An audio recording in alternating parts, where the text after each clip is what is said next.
hold their hands to develop a way of harmonious living together.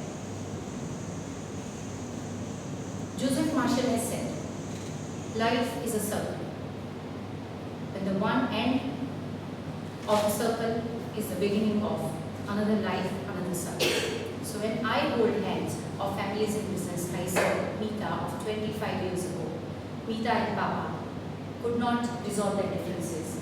But today when I work with younger and elder generation, and when their differences are bridged with my facilitation, I realize that life is a circle and a beginning of a new life, a new circle takes place. So, a Meeta which is sensitive, compassionate, and there is Meeta which is hard-nosed, businesswoman and advisor. They come together. They are together. There is confidence. Thank you.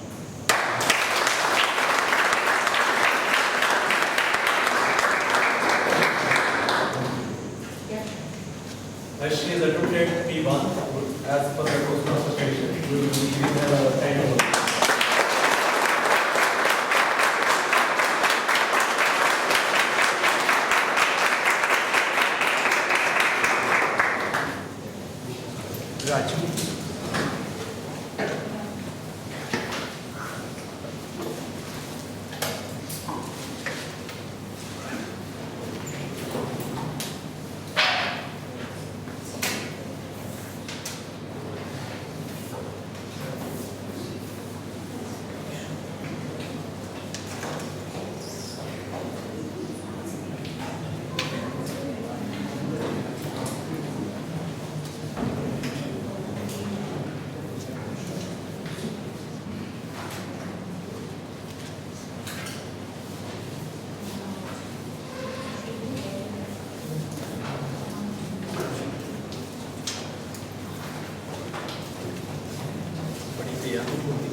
Welcome back.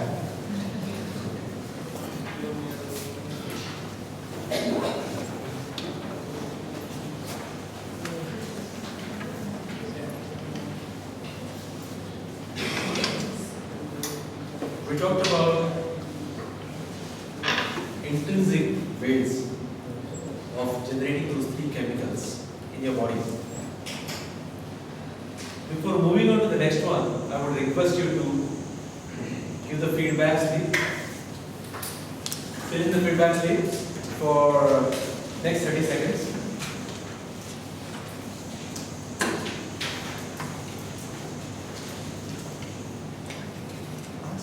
Does everybody have this feedback slip?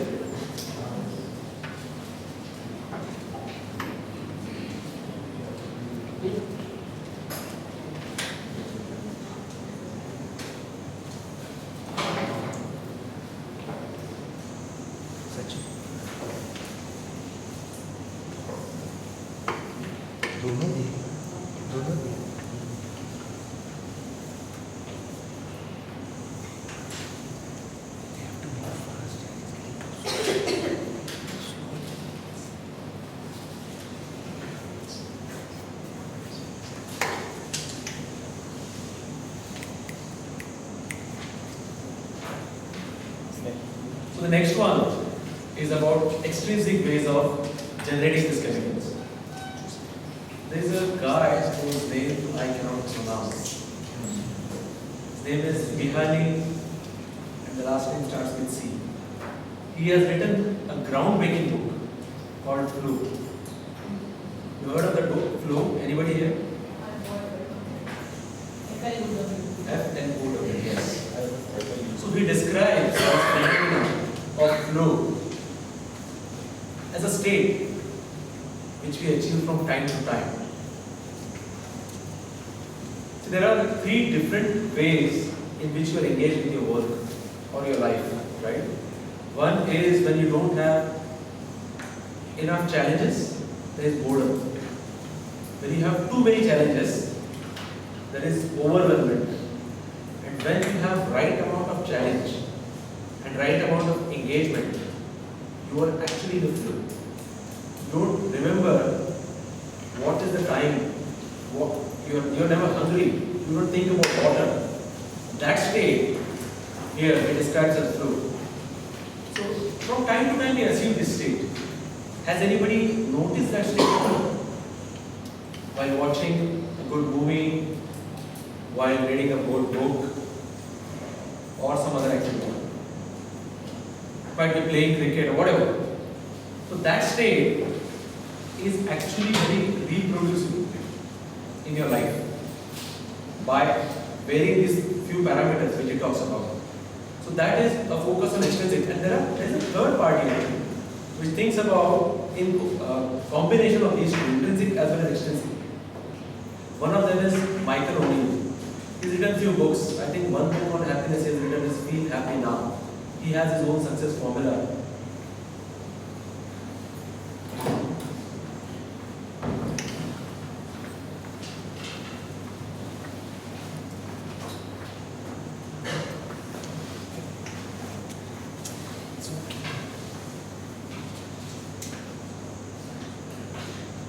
We were talking about flow.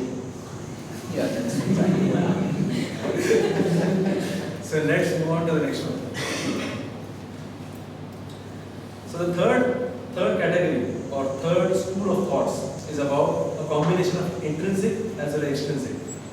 Here, people are more focused on what is the outcome. So some of them is like Michael O'Neill, like I just mentioned.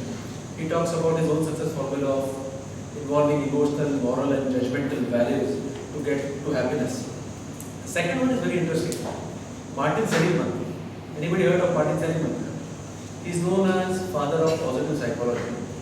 He spent more than about 20 years in a university on positive psychology. He was the first one who thought that psychology can be applied in a positive way. Till then people only talked about psychology in depressive and all that. So he was the first one who talked about it. And through all his books, he has written a book called Authentic Happiness. 2 points in which you can actually practice happiness. One is, each one has signature strengths. They vary from person to person. So someone might be analytical, someone might be more creative, someone might have confluence, but there are some strengths actually. So if you practice those signature strengths, if you Google for it, you'll find out an online free test to find your own signature strengths. If you find out what your signature strengths are and use them repeatedly in your life, you will be actually more happier than you would otherwise be. So based on your profession, you can have a profession based on that or have activities based on your signature strength in your profession. So that is one main thing. And second is gratitude. So gratitude is a thread which has been common across all the books I have read. I have read about a dozen books on happiness. That doesn't mean I'm happy or I'm unhappy. So gratitude journal is something which all of these guys talk about. Gratitude journal is simple.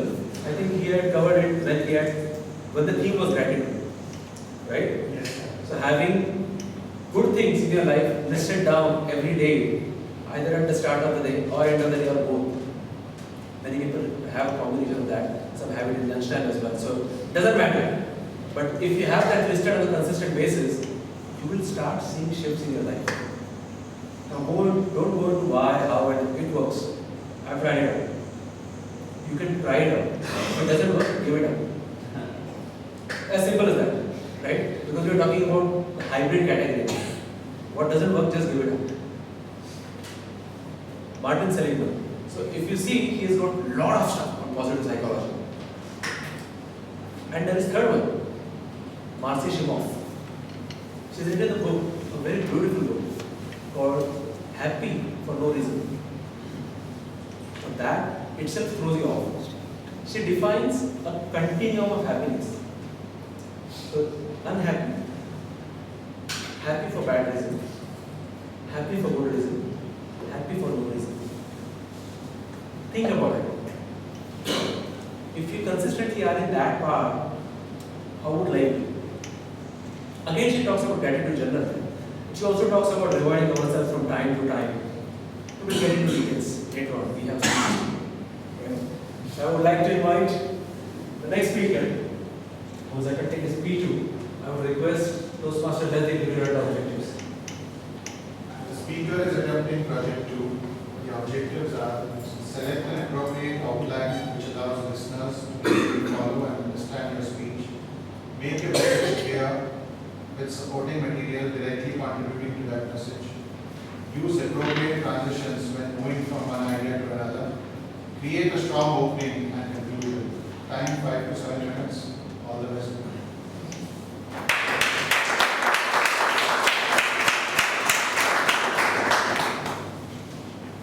When I asked Peter, what is pursuit of happiness for you? He said, pursuit of happiness is being happy at every moment in life. So I would like to invite Neerav, social media of the day. Neerav, social media of the day.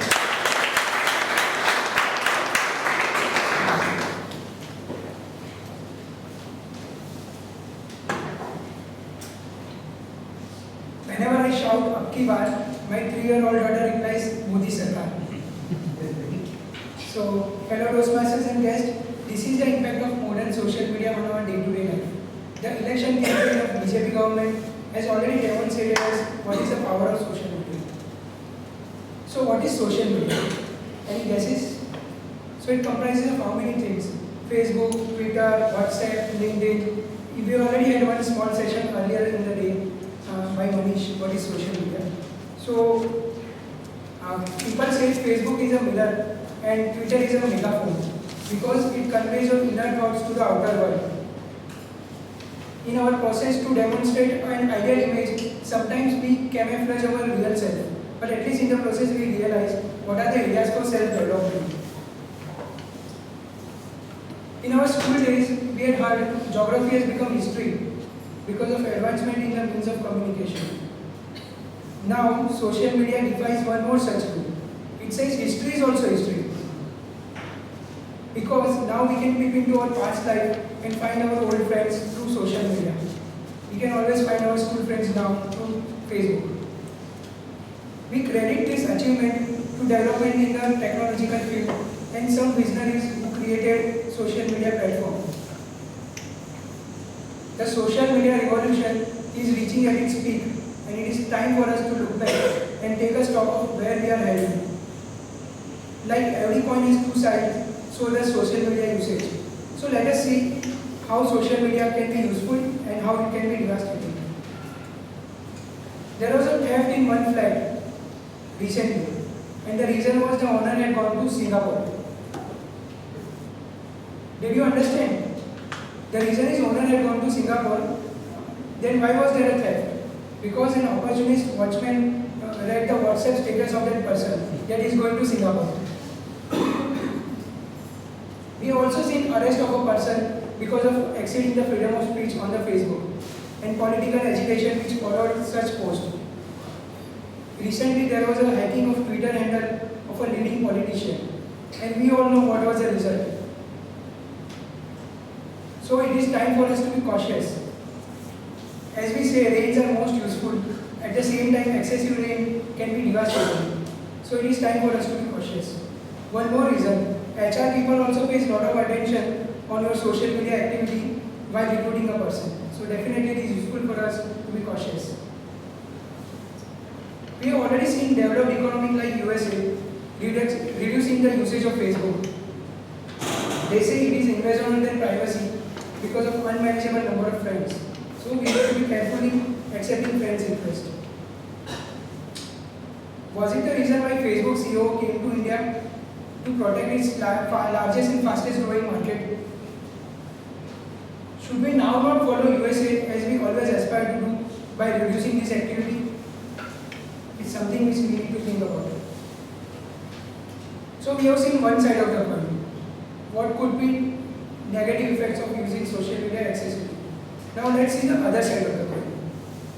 Recently there is a product which is currently under testing Now, as per this product, as soon as you enter a shopper store, various details will be flashed on the desktop of a salesperson based on your Facebook post, your friends list, your e-commerce registrations, what you bought online, and based on that, he will do the analysis and he will offer customized products to you. Isn't it true revolution? I mean, it is indeed, because then you will definitely get something which is of your liking immediately. Social media has definitely changed the rules of the game as far as marketing is concerned.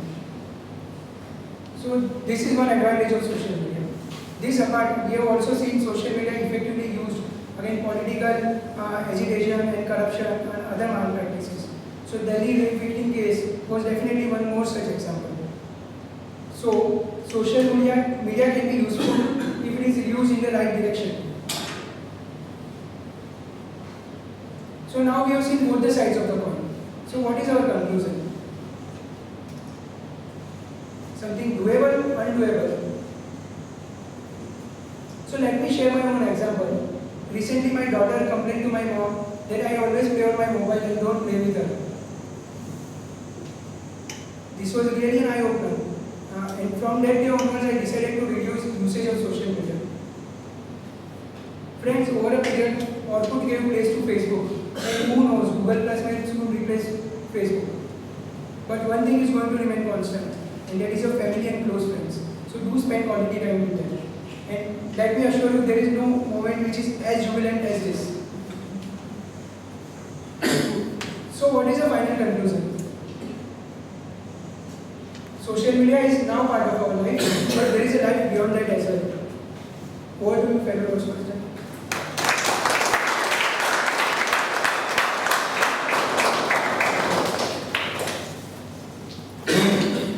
Please take 30 seconds to fill out the evaluation.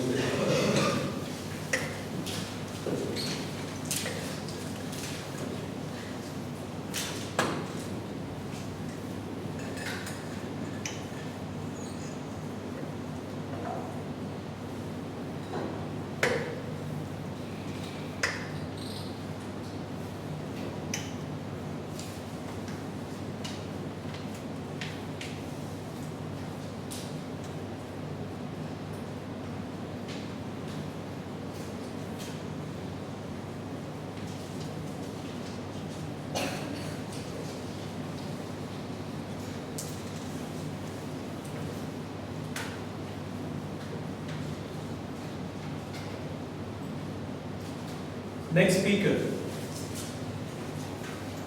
When I asked her, what does pursuit of happiness mean to her? She said, being happy in every situation and not comparing it with anything else is pursuit of happiness. With that, I would like to invite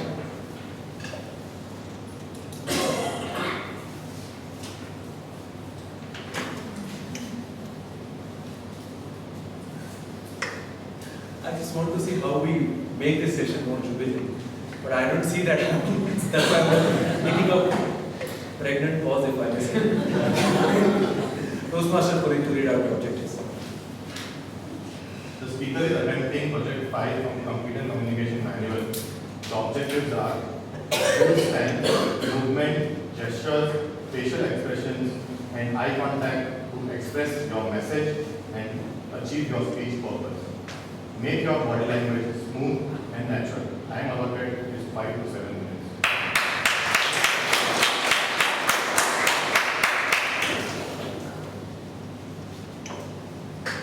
I would like to invite Toastmaster Shivani. The key is Toastmaster Shivani.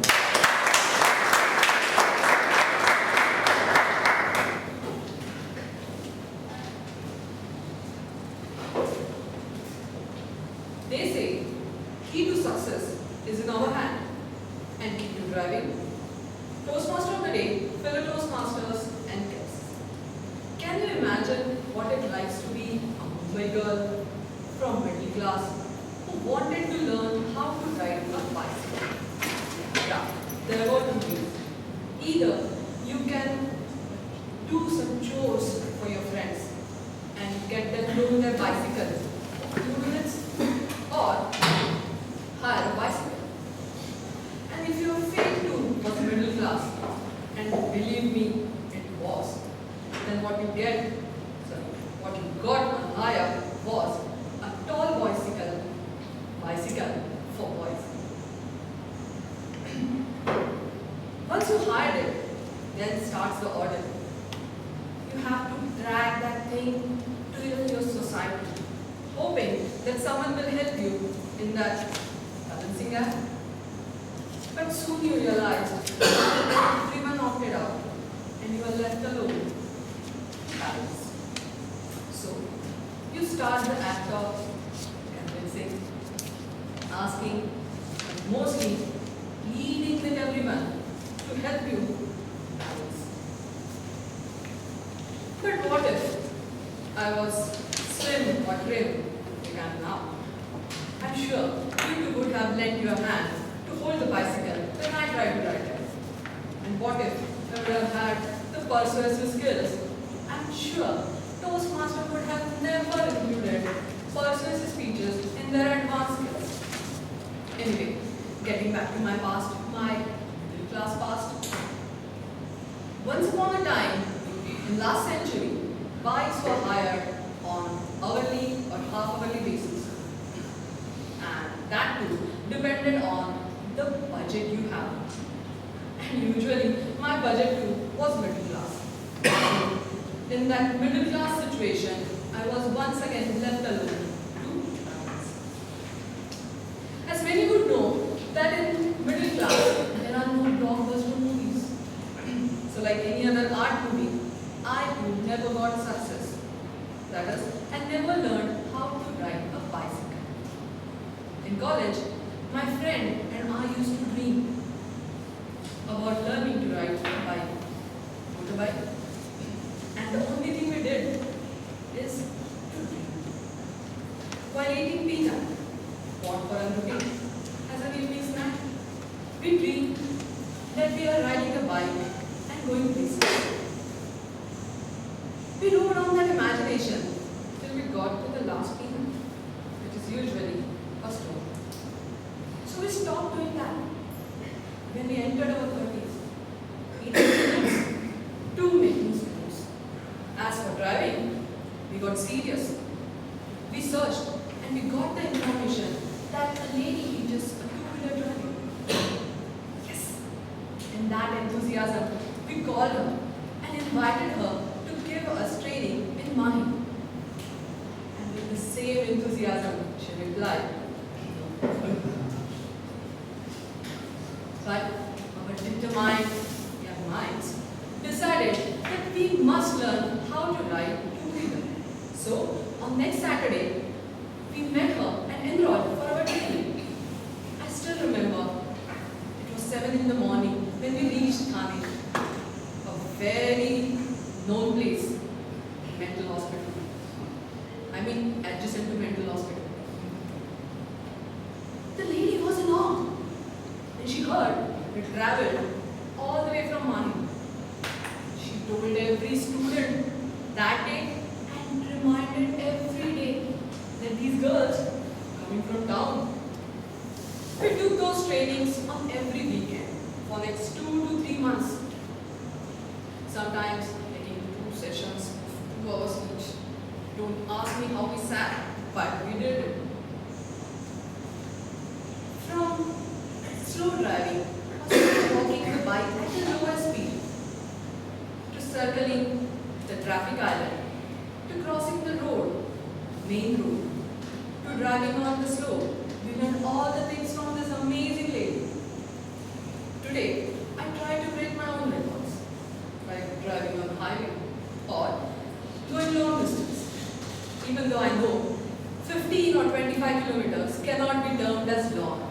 But for a girl who don't know how to ride a bicycle and who already had 2 motorbike accidents in the past and a vertigo to fall for, this too is an achievement, even though it's a small achievement. In this process, what I learned is age has no bar. learning new things. And gender should not be biased in learning different things. And yes, class, it has nothing to do with our desire to learn. It's all there in our mind. If we actually, truthfully, passionately want to learn something, we will find ways and means to learn it. Just explore, expand your search, and experiment on different things. And you will be amazed to find different options for us. As for this middle class girl who didn't know how to ride a bicycle, she broke away from her middle class mentality. And now, the key to driving too is in her hand. Over to you, Toastmasters.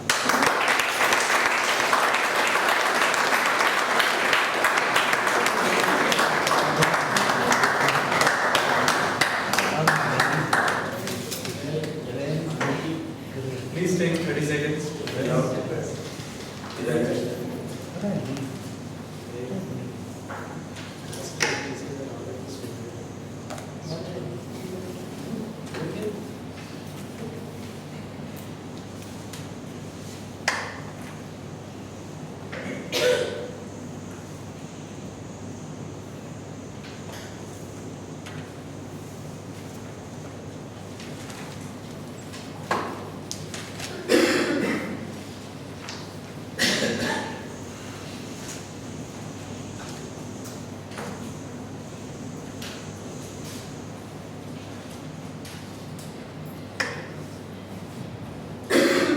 The next step in my pursuit of happiness.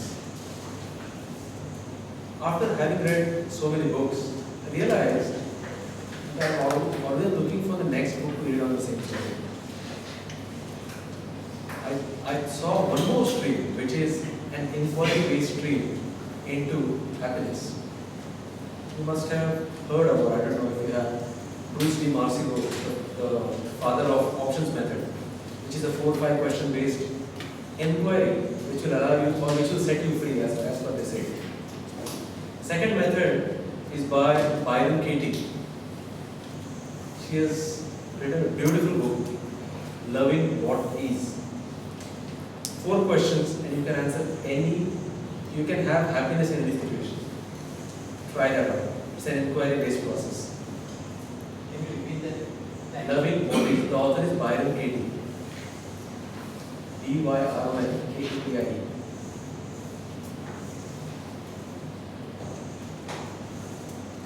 And then I read a quote by Bruce D. Marsico, the father of options method. Bruce D. Marsico is difficult to spell, so I will give it to you. He said, all the fear is that unhappiness might happen. And I was taken aback. What is it that is driving us to this